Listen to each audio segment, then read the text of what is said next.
नमस्कार, स्वागत है आप सभी का गणेश एस्ट्रो हेल्प में। मैं हूं आपके साथ डॉक्टर दिलीप और आज वीडियो में हम बात करने वाले हैं वृश्चिक राशि के लिए कैसा रहेगा आने वाला जून का महीना। क्या लेकर आए हैं ग्रह नक्षत्र, क्या परिवर्तन हो रहा है, क्या ख्याल हम रख सकते हैं, उसके बारे में बात करेंगे।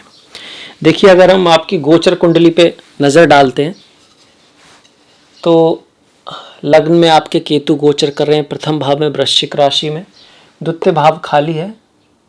ये भाव द्वितीय है, यहाँ पर 9 नंबर जो दिख रहा है आपको, ये राशि का नंबर है, 9वीं राशि है यहाँ पर धनु, इसलिए 9 नंबर दिखा रहा है। पर ये भाव द्वितीय है, ये प्रथम भाव है, इसमें 8वीं राशि वृश्चिक है, इसीलिए आपकी राशि या लग्न जो है वृश्चिक है। तो ये पहला भाव है। तृतीय भाव में आपका 10वीं राशि मकर में शनि, वक्री शनि जो है वो गोचर कर रहे हैं। चतुर्थ भाव में आपके काल पुरुष की 11वीं राशि है और उसमें गुरु वक्री हो रहे हैं 20 तारीख से 20 तारीख तक वो यहाँ पर डायरेक्ट मार्गी ही रहेंगे। पंचम खाली है, छठा भाव भी खाली है। सप्तम भाव में राहु, सूर्य और बुध आप देख सकते हैं यहाँ पर। और यहाँ पर जो राशि है दूसरी, ये वृषभ है, तो सप्तम भाव में वृषभ राशि में आपके राहु, सूर्य और बुध गोचर कर रहे हैं। सूर्य यहाँ पर 15 तारीख तक रहेंगे, उसके बाद वो आपके 8वें भाव और तीसरी राशि काल पुरुष की मिथुन में सूर्य पहुंच जाएंगे। शुक्र यहाँ लगभग पूरे महीने रहेंगे और बुध जो है वो सप्तम भाव में वृषभ राशि में पूरे महीने रहेंगे। राहु भी पूरे महीने रहेंगे। बुध वक्री हैं और अगर हम देखें यहाँ पर बुध और शुक्र का राशि परिवर्तन हो रहा है, मतलब शुक्र जो है वो वृषभ राशि के मालिक हैं, मिथुन में बैठे हैं, बुध मिथुन के मालिक हैं और वृषभ में बैठे हैं, तो सप्तम और अष्टम का राशि परिवर्तन है।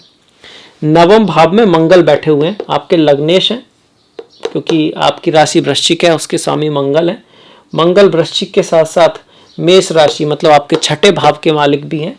लग्नेश और षष्ठेश भाग्य के भाव में जाकर नीच के हो रहे हैं। कर्क राशि में मंगल नीच के हो जाते हैं। दसम, एकादश और द्वादश भाव ये आपका खाली है, उसमें कोई ग्रह गोचर नहीं कर रहा है।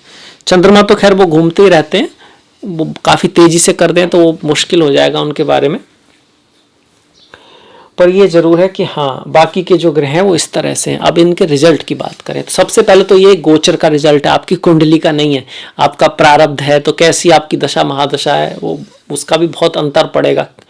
किस घड़ी में आपने जन्म लिया है, किस जगह लिया है, किस समय लिया है, उस समय किस तरह के ग्रह थे, उस आपकी कुंडली में कितने राजयोगा हैं, धन योगा हैं, लक्ष्मी योगा हैं या दरिद्र योगा है या कोई बुरा योग है या अच्छा योग है, वो बहुत डिसाइड करेगा। और गोचर जो हम देखते हैं करोड़ों लोगों के लिए, वृश्चिक राशि के करोड़ों लोग हैं, कुछ दिन पहले, कुछ महीनों पहले, कुछ 1-2 साल पहले, कुछ 5 साल पहले, कुछ 10 साल, कुछ 15, इस तरह से बहुत लोग हो सकते हैं वृश्चिक राशि के अलग अलग देश में। तो सबका एक साथ तो नहीं होगा। क्यों नहीं होगा? क्योंकि सबने किसी एक विशेष स्थान पर विशेष समय पर जन्म लिया है। जैसा श्री युक्तेश्वर ने कहा है कि आत्मा जन्म ही जब लेती है कि जब आगे के जो एनाइलमेंट होते हैं ग्रहों के, वो उसकी आगे की यात्रा के अनुसार होते हैं, कुछ सजा देने के लिए नहीं होते हैं। कंडीशन, जो कठिनाइयाँ होती हैं, जो कहीं ना कहीं आपके कर्मों का रिजल्ट होती हैं, और उसका जो पर्पज होता है वो आपको सही रास्ते पर ले जाना, धर्म के रास्ते पर ले जाना, मोक्ष के रास्ते पर ले जाना ही होता है। और कई बार कठिनाइयाँ आपको सिखाने के लिए होती हैं, जैसे कि कठिन परिस्थिति में व्यक्ति सीखता है और फिर उससे जो नॉलेज आती है उसको वो यूज करके ऊपर जाता है, ऐसा भी होता है। तो इस महीने को हम देखें तो थोड़ा सा कठिन ही महीना कहेंगे। भाग्य उतना साथ नहीं देगा। परिश्रम करेंगे, पराक्रम करेंगे, बहुत सीखने को मिलेगा, हार्ड वर्क होगा, पर जैसे हम कहते हैं ना भाई इस कुछ खास ना करना पड़े और रिजल्ट आए, ऐसा नहीं होगा इस महीने थोड़ा सा चीज़ें रुक रुक के होंगी, मेहनत ज़्यादा करनी पड़ेगी। जहाँ तक हम बात करें आपके स्वास्थ्य का, काम का, जॉब का जो एरिया है उसके मामले में मेहनत करनी है, हार्ड वर्क थोड़ा ज़्यादा होगा, रिजल्ट थोड़ा कम आएगा। इसका ये मतलब कतई नहीं है कि हार्ड वर्क नहीं करना है। इसका मतलब सिर्फ इतना ही है कि थोड़ा सा पेशेंस रखें, अपने जो काम है उस पर लगे रहें, उसको छोड़े नहीं, थोड़ा सा कह सकते हैं कि इंतज़ार करें, तो चीज़ें जो हैं अच्छाई की तरफ जाएंगी। अगले ही महीने से जब थोड़ा मंगल दशम में आएंगे तो आपका पद, प्रमोशन, प्रतिष्ठा, उसके लिए ज़्यादा बेटर समय आएगा। खैर फिलहाल लग्नेश नवम में जाकर नीच का हो रहे हैं, मतलब भाग्य उतना नहीं करेगा। और कोई भी काम करते वक्त थोड़ा अपने मस्तिष्क का, अपनी बुद्धिमत्ता का यूज के साथ साथ किसी और की भी उस एरिया के एक्सपर्ट की राय ले सकते हैं, तो उसका भी एक तरह से भाग्य शामिल होगा। तो उस चीज़ को पॉसिबिलिटी है कि वो चीज़ ज़्यादा बेहतर तरीके से हो पाए। मंगल कहीं ना कहीं षष्ठेश भी हैं, तो पिता के साथ, गुरु के साथ, सीनियर्स के साथ डिफरेंसेस हो सकते हैं, खास करके 10 तारीख के आसपास, क्योंकि तब सूर्य ग्रहण भी रहेगा। और सूर्य जो है हमारी अथॉरिटी, गवर्नमेंट, गुरु, पिता, माता भी हैं। माता भी एक तरह की अथॉरिटी होती है, और अगर आपकी फैमिली में माता कमा रही हैं, माता ही मेन फिगर हैं, तो माता ही सूर्य हो गई आपका। जैसे कि हम कई बार सुनते हैं कि सूर्य जो है वो पिता हैं और चंद्रमा जो है माता है, वो सिंपल में है। पर अगर आपके घर में जो आपकी बॉस हैं वो आपके घर में माता ही करती हैं, चलाती हैं उसको, तो माता ही सूर्य हो गई। ऐसे ही अगर किसी स्कूल की प्रिंसिपल लेडी है तो वो सूर्य है वहाँ का, चंद्रमा नहीं है, वो वहाँ का सूर्य है, जो उनका मेन फिगर है। किसी देश की प्रधानमंत्री से इंदिरा गांधी थी तो वो सूर्य हुई भारत का, तो उससे मेल फीमेल का नहीं है। जो मेनली जो कर्म कर रहा है, मेनली जो लीडर है और मेनली जो जिसके हाथ में पावर है वो सूर्य है एक तरह से। यहाँ से मंगल की दृष्टियों को भी देखें तो 1, 2, 3, 4, 12वें भाव पर है, जो कालपुरुष की 7वीं राशि है। खर्चा बढ़ेगा और कहीं ना कहीं बाहर विदेश जाने का योग, या थोड़ा यात्राओं का योग, या फिर आप कई बार ये जो भाव होता है ना, जिसको हम अक्सर विदेश, इंपोर्ट एक्सपोर्ट, मल्टीनेशनल कंपनी ये भी कहते हैं, कई बार ये व्यर्थ में भाग दौड़ का भी होता है, कि मतलब लाइफ में भाग दौड़ रहेगी, कुछ खास रिजल्ट निकल कर नहीं आएगा। रिजल्ट नहीं आएगा पर बहुत सारी एजुकेशन आएगी, बहुत सारी नॉलेज आएगी, जो सही का समय आने पर आपके काम आएगी।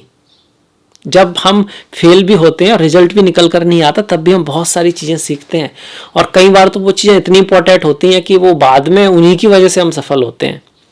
बाकी मंगल की शनि पर दृष्टि है और गुरु पर दृष्टि है, 3य भाव और 4th भाव में।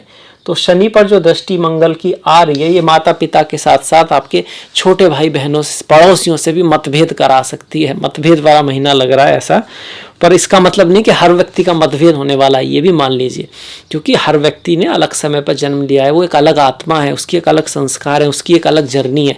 कुछ वृश्चिक राशि वाले ऐसे बहुत ही स्पिरिचुअल व्यक्ति होंगे, इतने शांत होंगे कि ग्रहों का असर उन पर कुछ खास होगा नहीं, क्योंकि खुद का जो कर्म है ना वो तो सर्वश्रेष्ठ है, जो खुद का एक व्यक्तित्व है। और अगर किसी की कुंडली में भी इसी तरह के मंगल हैं, थोड़े अग्रेसिव टाइप के, और ऊपर से गोचर में आ गए, तो वो थोड़ा इस महीने अपने आप को जल्दबाजी करता हुआ फील करेंगे, गुस्सा थोड़ा सा जल्दी आएगा, और कंडीशन भी कुछ ऐसी होंगी टफ सी, और आप भी ऊपर से अपना काबू खो सकते हैं। तो इस तरह से है, ऐसा नहीं कि सभी वृश्चिक राशि वाले ऐसा हो जाएंगे, ऐसा नहीं होगा। 4थे भाव पर जो दृष्टि आ रही है मंगल की, और 4th के स्वामी पर भी दृष्टि आ रही है, 4th का स्वामी बकरी भी है, जो कि शनि महाराज है।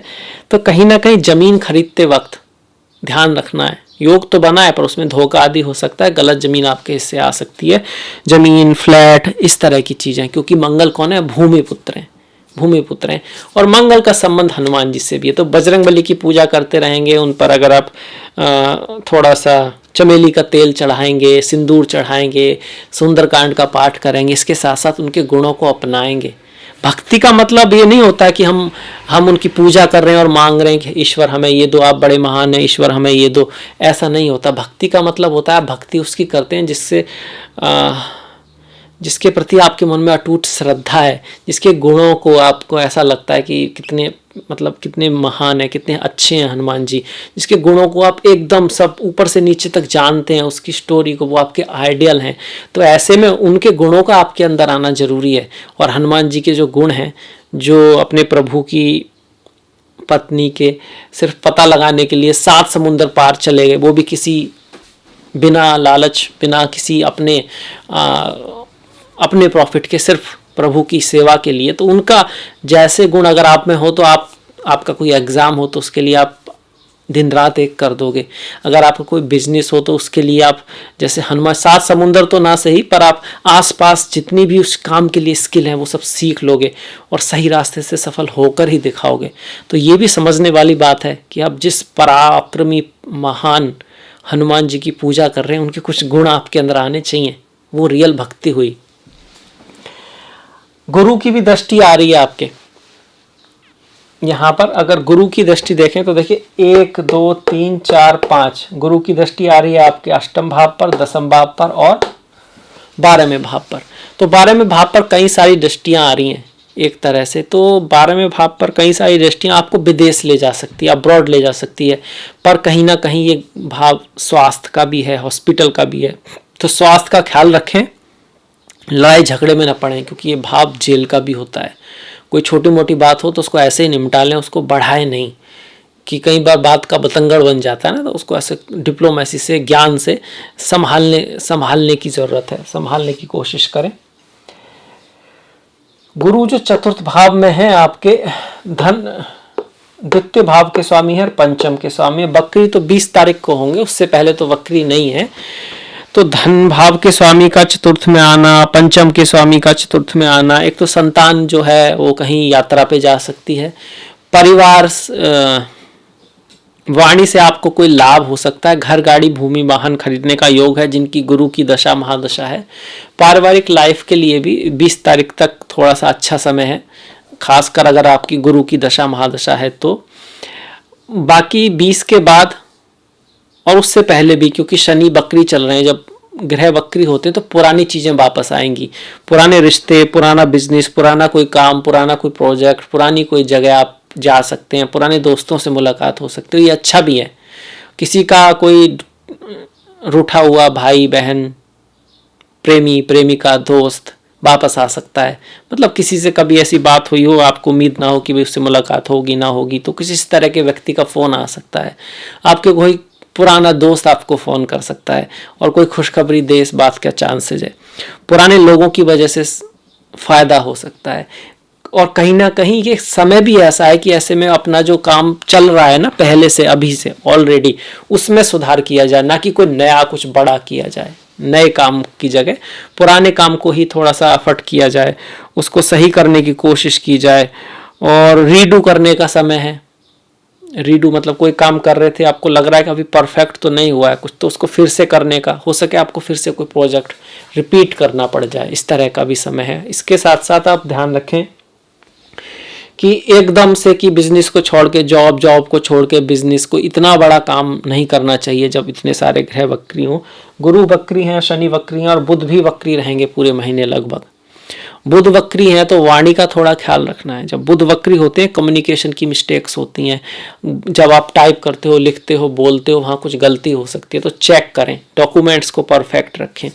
गुरु वक्री हैं आपके, तो कहीं ना कहीं गुरुओं के साथ, विद्या के साथ गलती हो सकती है, या तो उनके साथ आपकी मिसअंडरस्टैंडिंग हो, या फिर आपका जैसे आप किसी हाई पोस्ट पर हैं, किसी अथॉरिटी से बात हो रही है, तो वहाँ पर डॉक्यूमेंट्स में गलती हो सकती है। और उनके साथ व्यवहार में थोड़ा सा ध्यान रखें। किसी पुराने आपके टीचर्स के आपकी मुलाकात हो सकती है। आध्यात्म के क्षेत्र में, दर्शन के क्षेत्र में हो सकता है आपको कुछ थोड़ा सा जो पुराना आप सीखे हुए हैं, नया सीखने के साथ साथ पुराना जो सीखे हैं उसको रिपीट करने का समय है। उसको आप भूल रहे हैं शायद, तो उसको फिर से रिकॉल करने का समय है। शनि वक्री हैं, कार्य के क्षेत्र में भी आप कह सकते हैं कि कहीं ना कहीं आप जिस तरह से कर रहे हैं काम, उसमें कुछ गलती हो सकती है, उनको सुधारने का समय है, ना कि नया सीखने से भी ज़्यादा नया भी सीखना है तो उसी चीज़ को सुधारने का, जो आप कर रहे हैं उसी में कुछ ऐड करने का या कुछ चीज़ को हटाने का, ताकि वो चीज़ बेहतर हो सके, उस तरह का समय है। गुरु की जो 7वीं दृष्टि दसम भाव पर है, पद प्रतिष्ठा प्रमोशन के लिए अच्छी है, ट्रांसफर करा सकती है, पर ट्रांसफर ऐसी जगह होगा जहां पर काम बहुत ज़्यादा हो और आपको एक तरह से ऐसा भी लग सकता है यार ये क्या अच्छा है, कुछ खास अच्छा तो है नहीं, मतलब कि काम ज़्यादा है और रिजल्ट उतना खास नहीं है, पर अच्छा एक तरह से है क्योंकि काम ज़्यादा है तो सीखेंगे ज़्यादा, एक्सपीरियंस ज़्यादा आएगा तो फिर लाइफ में आगे बढ़ेंगे। और खर्चे का तो है ही, खर्चे का तो गुरु कर ही रहे हैं। अब शनि की बात करें तो तृतीय भाव में शनि अच्छे माने जाते हैं, पर वक्री हो रहे हैं तो कहीं ना कहीं धन के मामले में ये महीना थोड़ा सा उतना ज़्यादा सेव नहीं कर पाएंगे, खर्चा ज़्यादा हो जाएगा, इस तरह का है। वाणी आपकी थोड़ी सी कटु हो सकती है, या फिर आप बहुत ज़्यादा कुछ कहेंगे, कुछ इस तरह से करो, उस तरह से करो, और लोग उस बात को गलत ले सकते हैं, तो वाणी का थोड़ा सा यहाँ पे ध्यान रखना है। फैमिली में कुछ उतार चढ़ाव हो सकते हैं। और अच्छाई के बेस पे कहें तो आप आपके मेहनत से, एफर्ट से, यात्राओं से, आपके कम्युनिकेशन पे डिपेंड करेगा कि आप कितना पैसा कमाते हैं। अगर आप अपने कम्युनिकेशन को अच्छा करते हैं तो आपके कम्युनिकेशन के कारण कुछ लाभ भी हो सकता है, पैसे और ज़्यादा भी आ सकते हैं, पर शर्त है कि आप अपने कम्युनिकेशन को बहुत अच्छा रखें। देखिए, ऐसा नहीं कि सब कुछ ईंट की तरह फिक्स है, आप हिल ही नहीं सकते, बस ये सब कैसे होना है सब एकदम तय है, फिर मतलब ही क्या रहा। देखें चार्ट या ना देखें, अगर सब इतना ही फिक्स है और कुछ बदल ही नहीं सकता, और अगर रेमेडी से बदल सकता है तो आपके कर्मों से कैसे नहीं बदल सकता। आप तो स्वयं ईश्वर के अंश हैं, उसने सारा ब्रह्मांड बनाया, उसी ने आप बनाए, तो आप अपने कर्मों से बदल सकते हैं। कुछ चीज़ें फिक्स हो सकती हैं एक आध, पर ये नहीं कि सब कुछ एकदम ऐसा है जो होना है हो नहीं है। तो जैसे ग्रह अच्छे आएंगे तभी अच्छा होगा, जब बुरे आएंगे तब सिर्फ बुरा होगा, ऐसा नहीं है। आप चाहें तो अच्छे समय में भी अगर गलतियां करेंगे तो प्रॉब्लम में फंस सकते हैं, और बुरे समय में भी अगर सीखते रहेंगे, हार नहीं मानेंगे, तो बहुत बड़ी उपलब्धि भी हासिल कर सकते हैं। शनि की तीसरी दृष्टि बच्चों के भाव पर है, पढ़ाई लिखाई के भाव पर है, तो मेहनत काफ़ी रहेगी, हार्डवर्क काफ़ी होगा, तब एग्जाम में मार्क्स आने वाले हैं, इजी से नहीं आने। तो दवा की तैयारी करनी है, मन तो भटकेगा ही, मन का तो काम ही भटकना है। देखिए, हर किसी का मन सुबह सुबह कहता है सो जाओ भाई, बड़ी अच्छी नींद आ रही है, पर सबको पता है कि सुबह उठकर एक्सरसाइज करो, योगा प्राणायाम करो, सूर्य को नमस्कार करो, पढ़ाई लिखाई करो, ये बेटर है, उसका रिजल्ट अच्छा ही होना है। पर फिर भी मन कहता है यार थोड़ा सा और सो लो। तो मन की बात को छोड़िए, मन के पीछे जाओगे तो फिर प्रॉब्लम हो जाएगी। जैसे कृष्णा ने कहा है, मन से बड़ा बहरूपी न कोई, पल पल रचता स्वांग निराले, मन के बहकावे में न आ, मन राह भुलाए भ्रम में डाले। तो मन को नहीं पता करना क्या है, आपको पता है, तो मन आपकी सुनेगा तब तो ठीक है, अगर आप मन की सुनोगे तो फिर गड़बड़ हो जाएगी।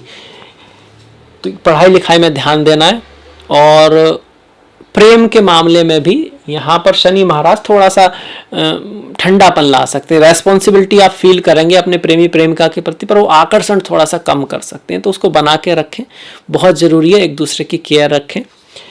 शनि की पिता के साथ विशेष, पिता बॉस गुरु उनके साथ विशेष मिसअंडरस्टैंडिंग दिखा रहा है, उसका ख्याल रखें। माता का भी ख्याल रखें, क्योंकि ये घर भले ही पिता का हो, यहाँ पर माता, चतुर्थ जो राशि है वो माता से संबंधित है, और मंगल का भी आपका चतुर्थ के स्वामी पर असर है और चतुर्थ भाव पर भी असर है। गुरु भी वहाँ पर वक्री हैं, तो 20 तारीख के बाद माता के लिए और भी खास, उनके स्वास्थ्य में उनसे डिफरेंस हो सकता है, डिफरेंस ऑफ ओपिनियन हो सकते, तो ध्यान रखें कि उनके साथ आपका व्यवहार अच्छा रहे, और उनके स्वास्थ्य का भी ध्यान रखें।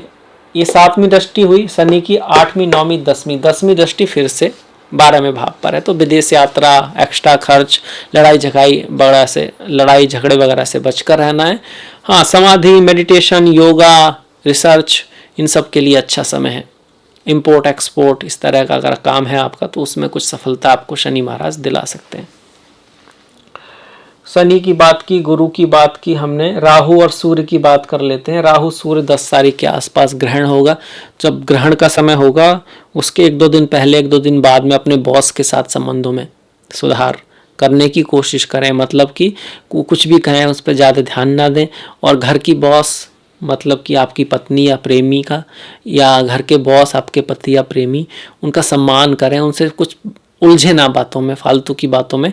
कुछ मिसअंडरस्टैंडिंग हो सकती है, उनको कोई गलत फहमी हो सकती है, मतलब जो बात नहीं हुई है उनको आपकी प्रेमिका या आपके प्रेमी दूसरी तरह ले सकते हैं, और वही बात थोड़ा बड़ा हो जाए और उस पर लड़ाई झगड़ा भी हो जाए, इस तरह की संभावना बनती है। खास करके आप 10 तारीख के आसपास विशेष थे, वैसे पूरे महीने में भी थोड़ा संभल के रहने की ज़रूरत है। इन लॉज के साथ भी, सास ससुर के साथ, इन लॉज के साथ डिफरेंस ऑफ ओपिनियन इस महीने हो सकती है। क्या करें? सूर्य नमस्कार करें, सूर्य को जल दें, माता दुर्गा की पूजा करते रहें, बुधवार वाले दिन दुर्गा सप्तशती का पाठ करते रहें।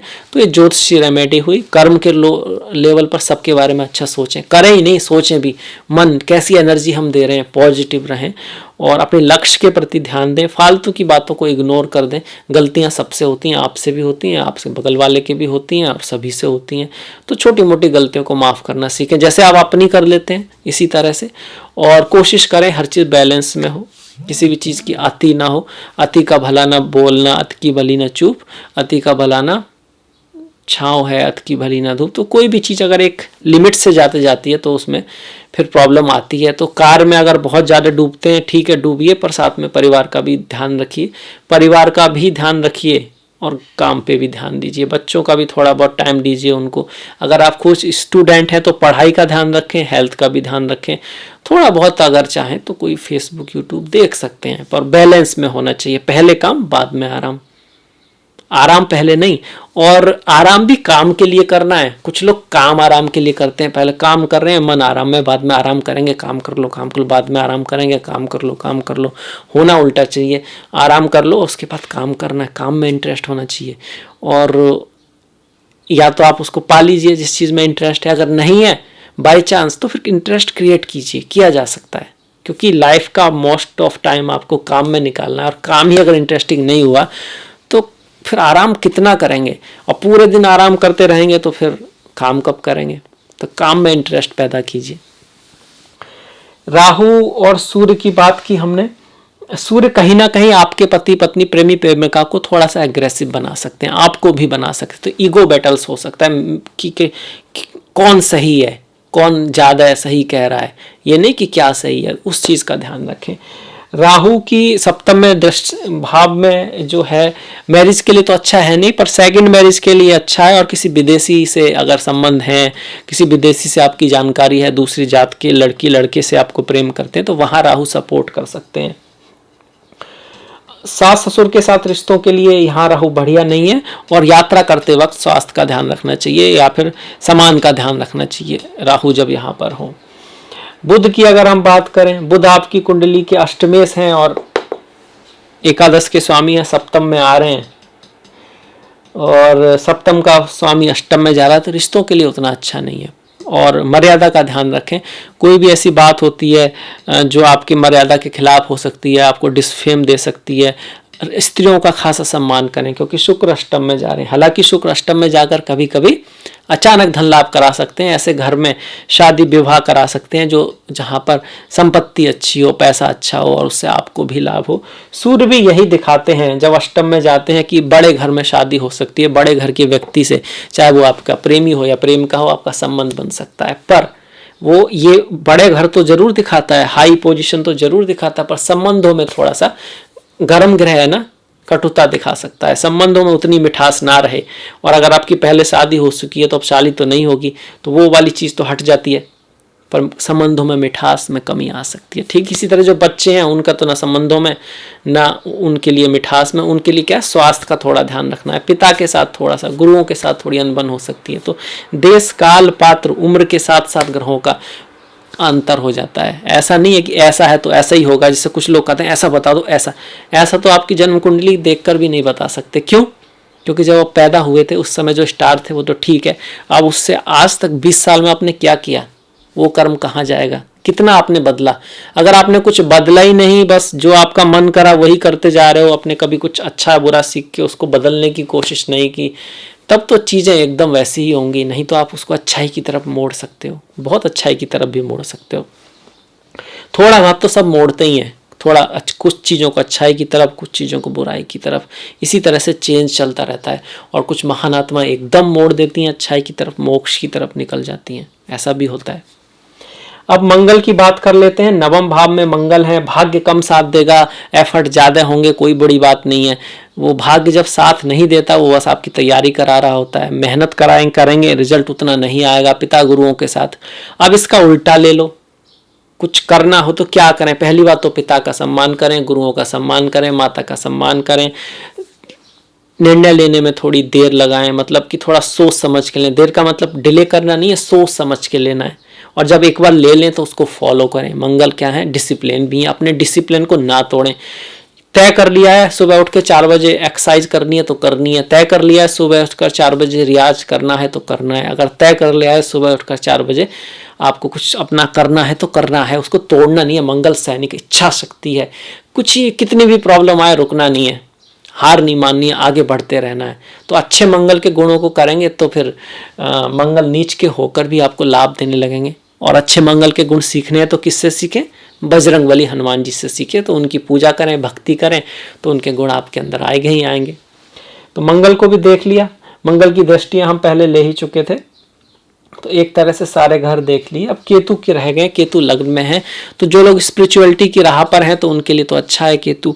पर अगर किसी की केतु की दशा महादशा है और केतु लग्न में गोचर कर रहे हैं, ऐसे में लग्न में केतु हुए भी, तो फिर ये आपको अकल्ट, एस्ट्रोलॉजी, ज्योतिष, सांसारिकता से छुड़ा सकते हैं, मैटेरियल लाइफ में जो है दिक्कत ला सकते हैं।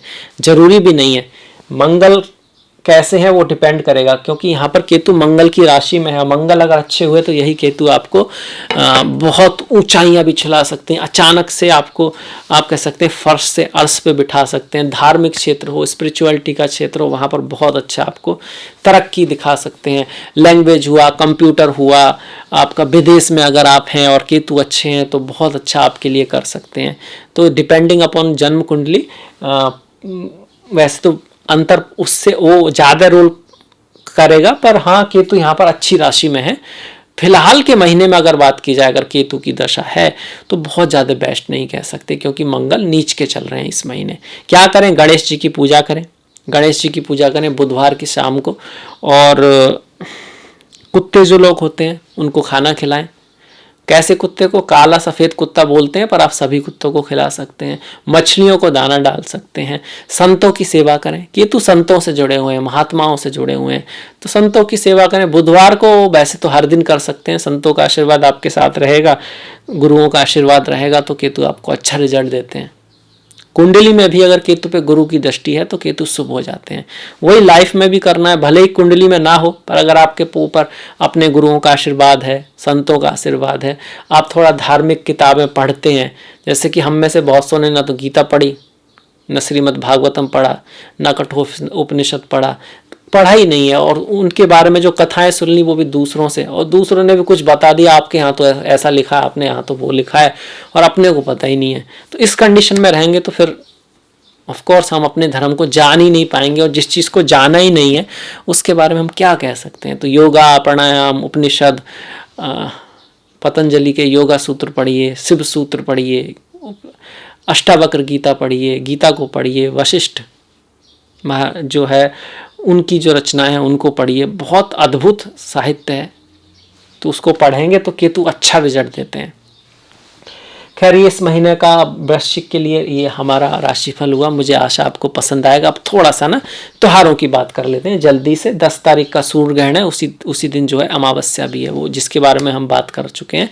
सूर्य ग्रहण को आदित्य हृदय स्तोत्र का पाठ करते हैं या फिर दुर्गा सप्तशती का पाठ करते हैं। दान के रूप में कुछ लोग नारियल का दान करते हैं और गेहूं का दान भी चलता है, आप इस तरह से कर सकते हैं। बहुत बड़ा निर्णय धन के संबंध में, प्रोफेशन के संबंध में 10 तारीख को नहीं करना चाहिए।